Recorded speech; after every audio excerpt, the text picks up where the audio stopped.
नमस्ते स्टूडेंट्स। आज चैप्टर 15 का लास्ट लेक्चर है। दैट इज एक्सरसाइज और इंटेक्स के जितने भी क्वेश्चंस हैं वो हम कर लेंगे और मोस्ट प्रोबेबली सारे क्वेश्चंस इसमें सही आते हैं। बाकी एमसीक्यू की प्रैक्टिस के लिए आपको मैं होमवर्क में दे दूंगा तो आप कर लेंगे, ठीक है। सबसे पहला question, why are some substance biodegradable and some non biodegradable. Basically जब ऐसा क्वेश्चन आएगा तो आपके दिमाग में क्या आएगा कि क्यों ऐसा होता है, तो इसका आंसर क्या लिखें। सिंपल सादा लॉजिक है कि आपको यहाँ पे बायोडिग्रेडेबल और नॉन बायोडिग्रेडेबल के बीच का डिफरेंस लिखना है। Some substance such as metal, glass, plastic, etc., which cannot be decomposed by living organisms are non-biodegradable wastes. And these substances are non-biodegradable because the microorganisms do not have enzymes that can digest this substance. Microorganisms होते हैं वो क्या करते हैं, इन substance को digest करते हैं। क्यों? बाय सिक्रेटिंग सम एंजाइम। तो कोई भी ऐसा माइक्रो ऑर्गेनिज्म नहीं है जो मेटल, ग्लास, प्लास्टिक और ऐसे कोई भी नॉन बायोडिग्रेडेबल वेस्ट को डाइजेस्ट कर सकते। Therefore we classify them as non biodegradable waste. Other substances such as paper, vegetable waste, etc. can easily be broken down by enzymes and are called biodegradable waste. उसको आप easily तोड़ सकते हो, इसलिए उसको आप क्या बोलेंगे? बायोडिग्रेडेबल वेस्ट बोलोगे। तो इन शॉर्ट आपको देखो यहाँ पे क्या लिखा है, नॉन बायोडिग्रेडेबल और बायोडिग्रेडेबल के बारे में डिफरेंस ही लिखा है और उसके एग्जांपल लिखे, बस यही करना है। Okay, pause the video and note it down बेटा।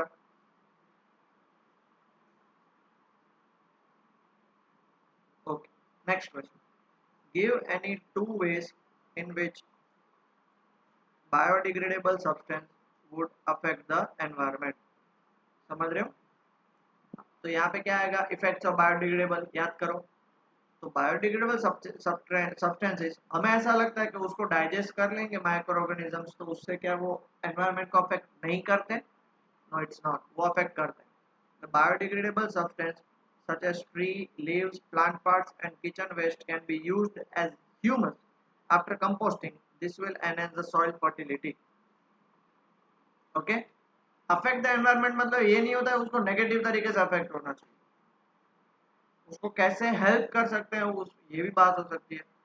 तो वो क्या करेगा कि ये जो सारे प्लांट्स हैं, ट्री लीव्स हैं, किचन वेस्ट हैं, उसको आप कंपोस्ट में कन्वर्ट करके, मैन्यूर में कन्वर्ट करके आप उसको सॉइल की फर्टिलिटी बढ़ाने में यूज कर सकते हो। दूसरा, the biodegradable substance mainly contains carbon and this substance after decomposition release carbon back into the atmosphere. Chapter 4 आपको कट हो चुका है इस बार सीबीएसई को। वो chapter carbon and its compound था, उसमें लिटरली लिखा हुआ है कि दुनिया की मोर देन 90% चीज के अंदर कार्बन है।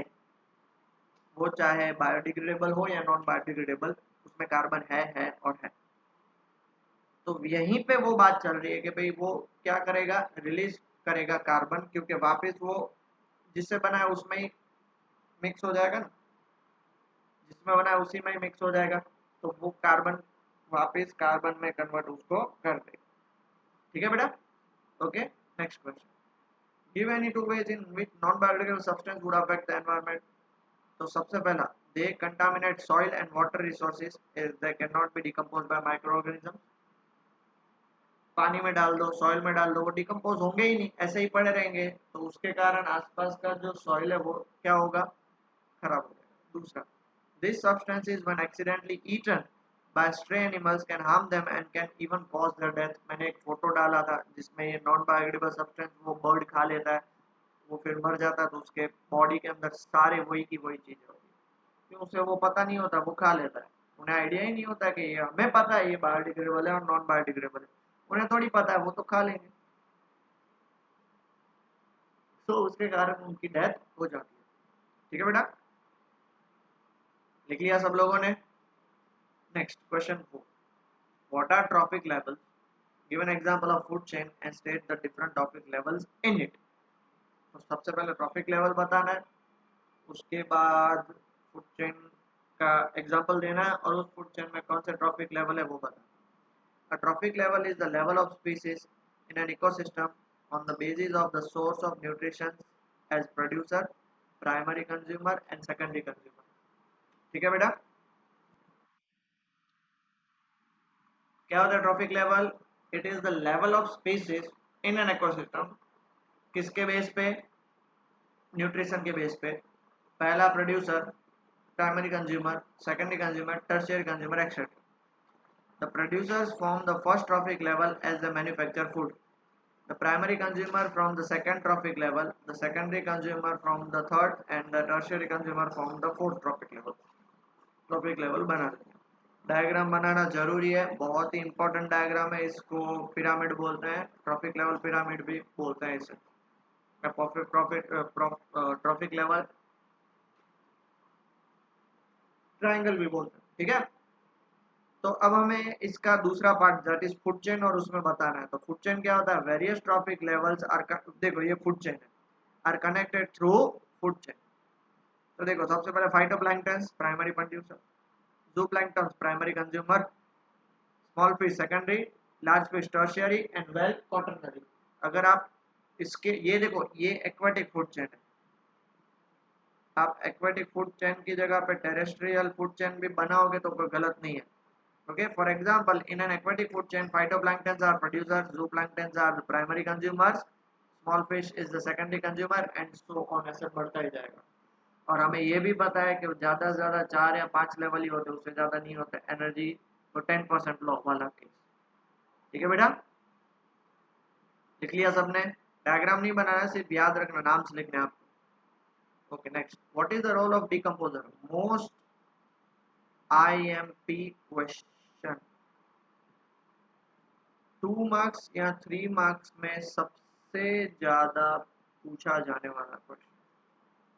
Decomposers include microorganisms such as bacteria, fungi, and obtain the nutrients by breaking down the remains of dead plants and animals.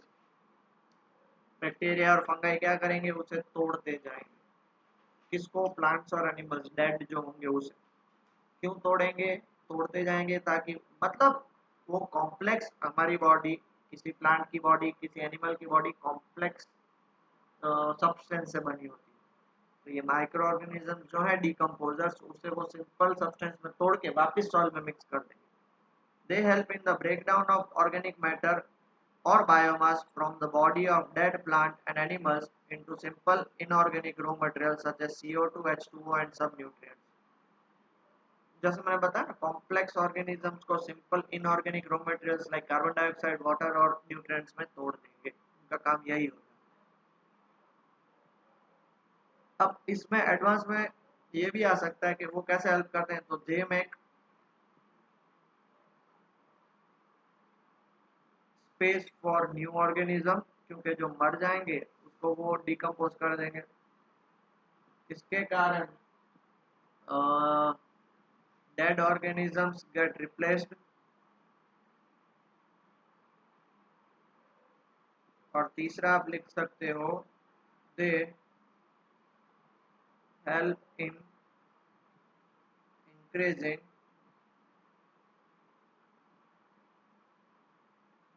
soil fertility. ये 3 पॉइंट्स भी आप एक्स्ट्रा, अगर वो 3 मार्क्स में है, 2 मार्क्स में है तो इतना लिखना जरूरी है. ठीक है,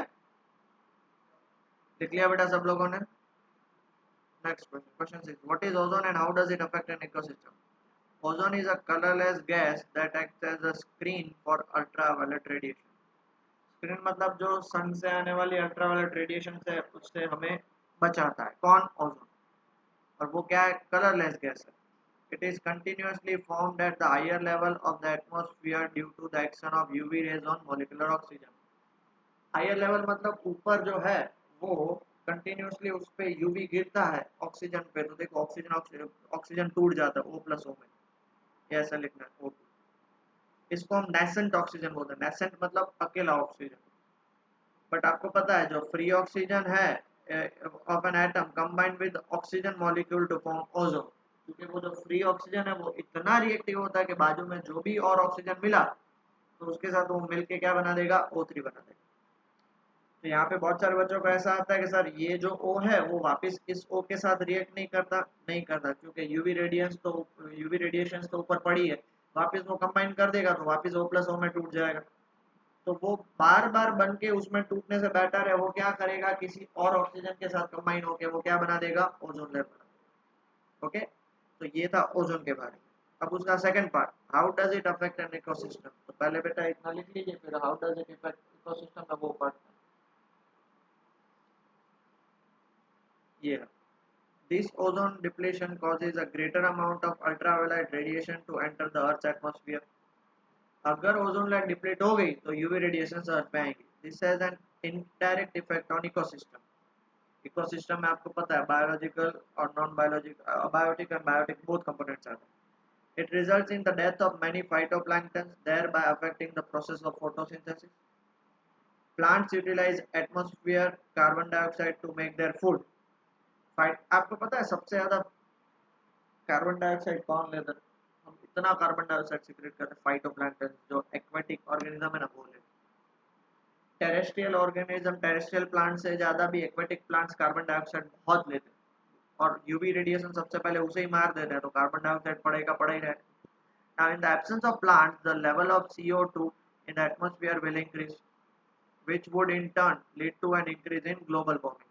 अगर CO2 का लेवल बढ़ जाएगा ग्लोबल वार्मिंग तो होगी। ठीक है। The depletion in the ozone layer also increase the frequency of infectious disease as it suppresses the immune system of both human being and animal. UV radiation है वो हमारे क्या बोलते हैं, दैट इज इम्यून सिस्टम को affect करता है और इम्यून सिस्टम हमारी वीक हो गई तो मरना ही है। जैसे देख रहे हो कोविड-19 कोरोना किसको सबसे ज्यादा इफेक्ट करता है, जिसकी इम्यूनिटी बहुत कम है, इसलिए इम्यूनिटी काफी स्ट्रांग रखते हैं तो उनको कोरोना होके चला भी गया होगा तो पता नहीं होगा। इम्यूनिटी सिस्टम वीक होगी तो आपको छोटी सी बीमारी है वो भी बड़ी हो जाएगी। The frequency of skin cancer also increase in human beings because of the direct exposure to the ultraviolet radiation. और यूवी रेडिएशन डायरेक्ट हमारे हाथ में गिरेगी तो उसके कारण हमें स्किन कैंसर भी हो सकता है। क्लियर हो गया बेटा? पक्का? ठीक है, चलो आगे बढ़े, लिख लीजिए पहले फिर आगे बढ़ते हैं।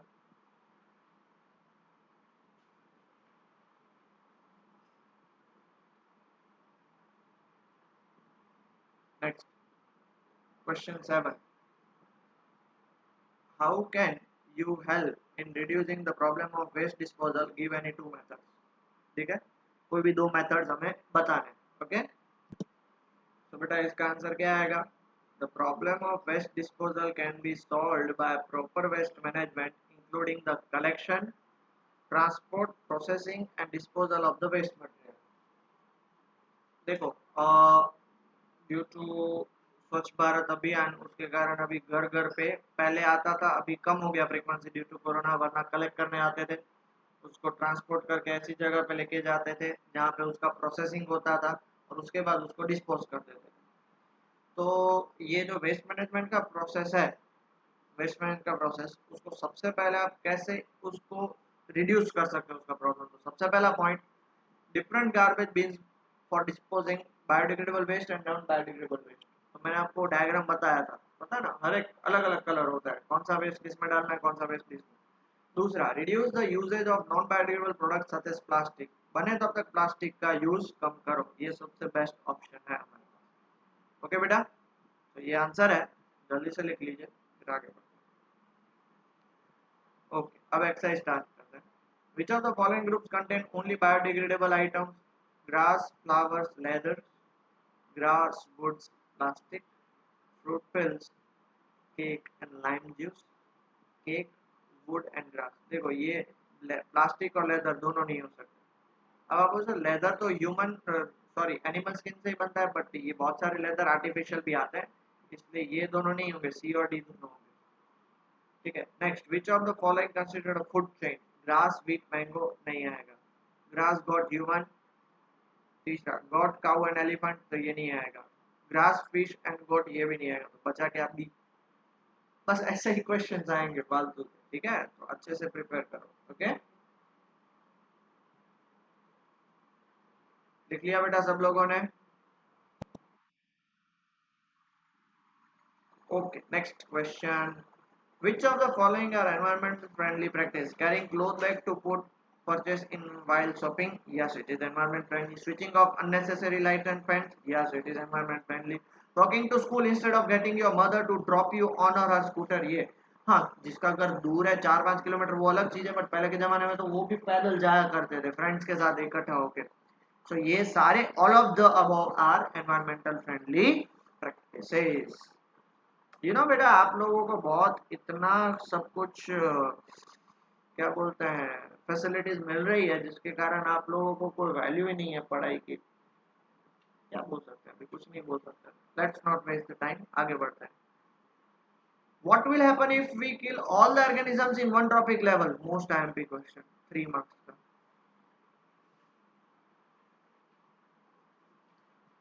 मान लेते हैं कि देखो एक ट्रॉपिक लेवल है, पहले प्रोड्यूसर, फिर primary consumer, secondary consumer, tertiary. Primary consumer को ही मार दिया. लाइक एग्जांपल लें हम तो ग्रास, गॉट और लायन, छोटा सा एग्जांपल है. अगर हमने गॉट को सब सब गॉट को मार दिया, लायन को तो गॉट खानी है. आप बोलो एक बेटा लॉजिकल एग्जांपल समझना कि आप बोलोगे सर वो तो दूसरा एनिमल खा लेगा, बट मान लो कि भाई ग्रास, गॉट और ये लायन है, वो दूसरा एनिमल खा लेगा बट वो गॉट को इजीली ग्रैब कर सकता है. अब गॉट होंगे ही नहीं, ग्रास को कौन खाएगा? आप बोलो सर दूसरे सारे ऑर्गेनिज्म है.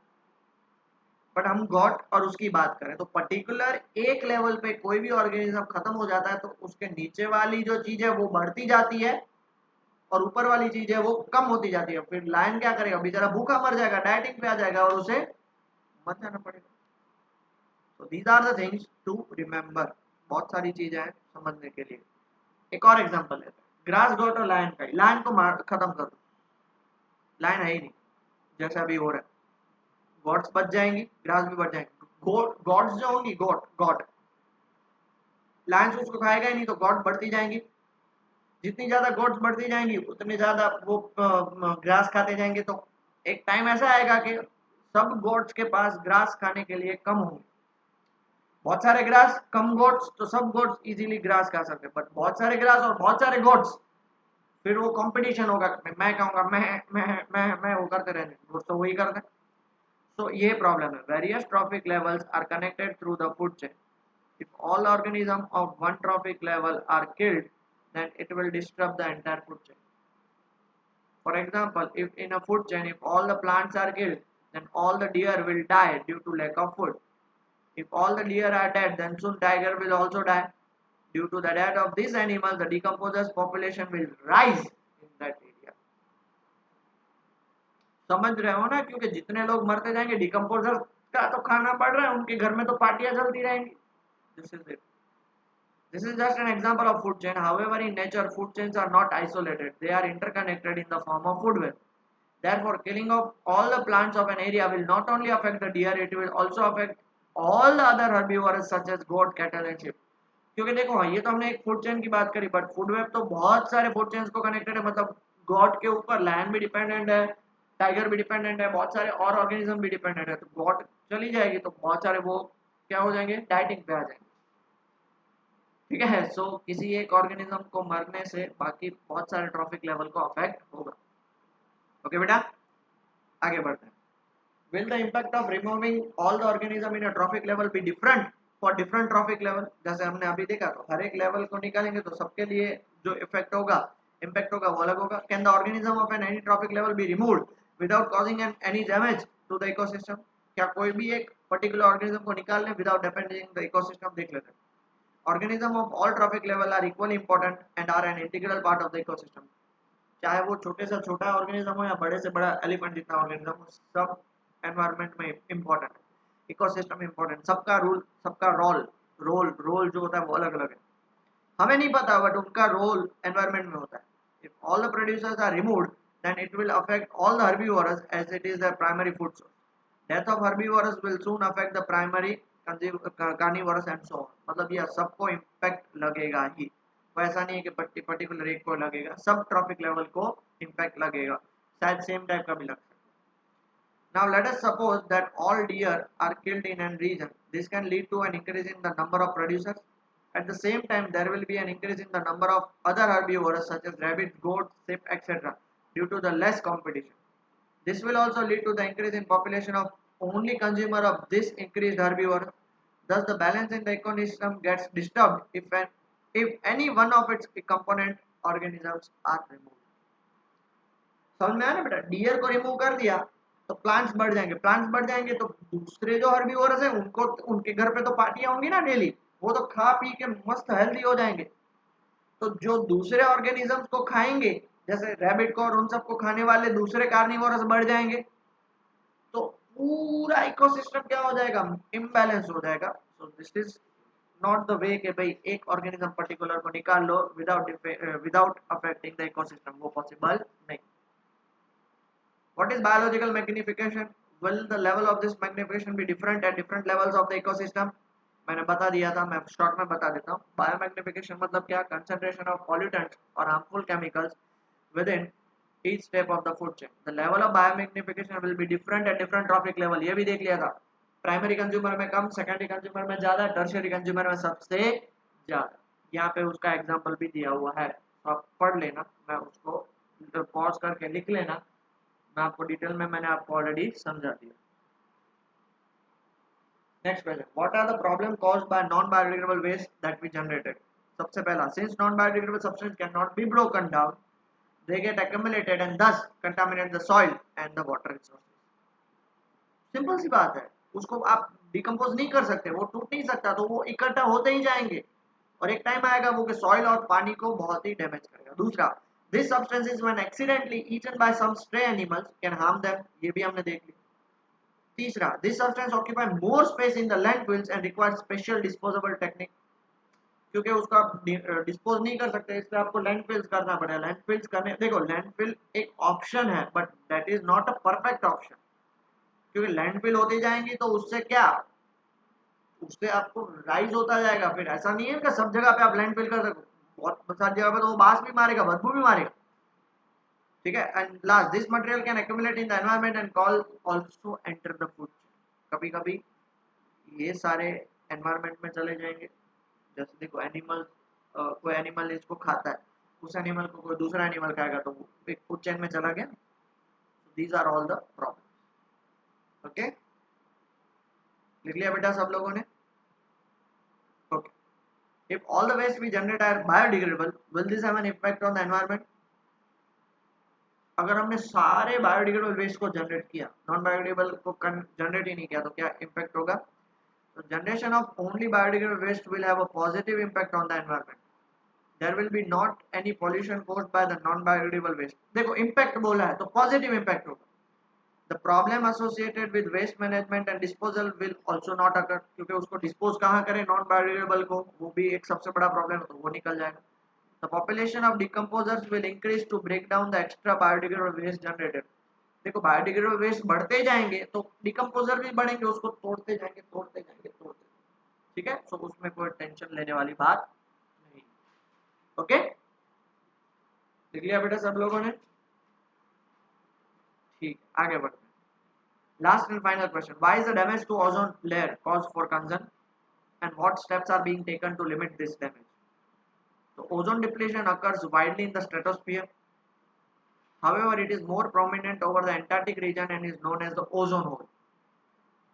Diagram representing the ozone hole, वो हमें डायग्राम नहीं बनाना है, ओके ये हमें डायग्राम नहीं बनाना। कंसिक्वेंसेस क्या होंगे? सबसे पहले तो it causes skin darkening, skin cancer, ageing, corneal cataract मतलब जिसको मोतिया बोलते हैं, जो बड़े लोगों में, बड़े लोगों की आंखों में सबसे ज्यादा पाया जाता है। दूसरा, it can result in the death of many phytoplanktons that lead to increase global warming. मैंने बता दिया phytoplanktons are the only ones जो सबसे ज्यादा कार्बन डाइऑक्साइड को यूटिलाइज करते हैं, अगर वही मर जाएंगे तो ग्लोबल वार्मिंग बढ़ती जाएगी। Now to limit this damage to the ozone layer, the release of CFCs into the atmosphere must be reduced. तो यहाँ पे पूछा what steps are being taken. CFCs used in refrigerant and in fire extinguishers should be replaced with environmentally safe alternative. Also, the release of CFCs through industrial activities should be controlled. मतलब CFC को control करना है तो automatically सब control हो जाएगा, ठीक है बेटा? पक्का? ओके, सो फाइनली यहाँ पे हमारा ये चैप्टर खत्म होता है एंड मैं चाहता हूँ कि अभी हम मैथ्स का चैप्टर 6 स्टार्ट करें। I don't know why but अंदर से ऐसा फीलिंग आ रहा है मैथ्स का चैप्टर 6 स्टार्ट करना चाहिए। मैथ्स का चैप्टर 6 स्टार्ट होगा। ठीक है बेटा, तब तक के लिए अच्छे से पढ़ाई करिए, दिल लगा के पढ़ाई करिए। टेक केयर बेटा।